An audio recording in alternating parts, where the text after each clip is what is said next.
এক সফরে এক সাহাবী সর্পদংশনকারী ব্যক্তিকে কি করলেন, সূরাতুল ফাতিহা দিয়ে ঝাড়ফুঁক করলেন।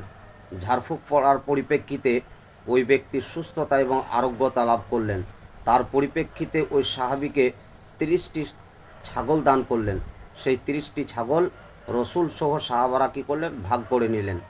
বর্ণনাকারী আবু সাঈদ খুদরি রাদিয়াল্লাহু তাআলা আনহু হতে বর্ণিত, রসুলুল্লাহ সাল্লাল্লাহু আলাইহি সাল্লাম বলেন, একজন মহিলা শহরের এক প্রান্ত থেকে আমাদের বস্তিতে ছুটে এলেন। ছুটে আসার পর বললেন যে, আপনাদের মধ্যে কেউ ঝাড়ফুঁক করতে জানেন? আমাদের রাজা বাদশাকে সাপে দংশন করেছে, অতএব আপনারা ঝাড়ফুঁক করেন। তাদের ভিতর থেকে একজন ব্যক্তি গেলেন। যাওয়ার পর আন্দাজে তিনি কি করলেন, সূরা ফাতিহা দিয়ে ঝাড়ফুঁক করতে লাগলেন। সেই ঝাড়ফুঁক করার পরিপ্রেক্ষিতে ওই ব্যক্তি আরোগ্যতা এবং সুস্থতা লাভ করলেন।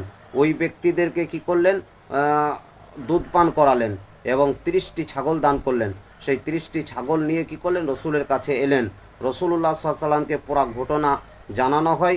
রসুলুল্লাহ সাল্লাল্লাহু আলাইহি সাল্লাম বললেন যে, তোমরা কি করে জানলে? তোমরা এটা ভাগ করে নাও এবং আমাকেও ভাগ দাও। তখন ছাগলের ভাগ দিলেন এবং সাহাবারাও নিলেন।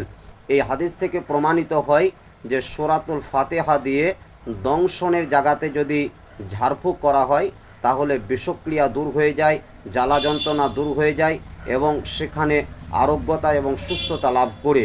অতএব ওলামায়ে কেরাম বলছেন যে কোনো জায়গাতে যদি বিষধর কোনো সাপ বা বিচ্ছু বা কীটপতঙ্গ জন্তু জানোয়ার যদি দাঁত বসিয়ে দেয়, কামড় দেয় বা সেখানে যদি চিবিয়ে দেয়, তাহলে সেই জায়গাটাতে আপনারা কী করুন, সূরা ফাতিহা 7 বার পড়ে সেই জায়গাতে মানে ফুঁ দেন। 7 বার পড়ে যদি ফুঁ দেওয়া হয় তাহলে অটোমেটিক সেই জায়গার বিষ কী হবে, ধ্বংস হয়ে যাবে এবং বিষ দূর হয়ে যাবে। তখন সেই ব্যক্তি আরোগ্যতা এবং সুস্থতা লাভ করবে। এটা হচ্ছে সূরাতুল ফাতিহা, অর্থাৎ আলহামদুর ক্ষমতা এবং শক্তি। এই জন্যই পবিত্র কোরআনুল কারীমের বিভিন্ন জায়গাতে বলা হয়েছে সূরাতুল ফাতিহাকে উম্মুস শিফা বা উম্মুল কোরআন, কোরআনের মা বলা হয়েছে সূরা ফাতিহাকে। সূরা ফাতিহাকে সর্বরোগের ঔষধ বলা হয়েছে। অতএব সূরা ফাতিহা দিয়ে আপনি কি করুন, ঝাড়ফুঁক করুন, তাহলে রোগ ব্যাধি দূর হয়ে যাবে। যদি কারো জ্বর আসে তাহলে সূরা ফাতিহা দিয়ে কি করুন, ঝাড়ফুঁক করুন, তাহলে তার জ্বর দূর হয়ে যাবে। এগুলো হচ্ছে সূরা ফাতিহার ফজিলত এবং বরকত। সূরা ফাতিহা পানিতে পড়ে ফুঁ দিয়ে অর্থাৎ কাউকে খোয়ান, দেখেন রোগ ব্যাধি সব দূর হয়ে যাবে।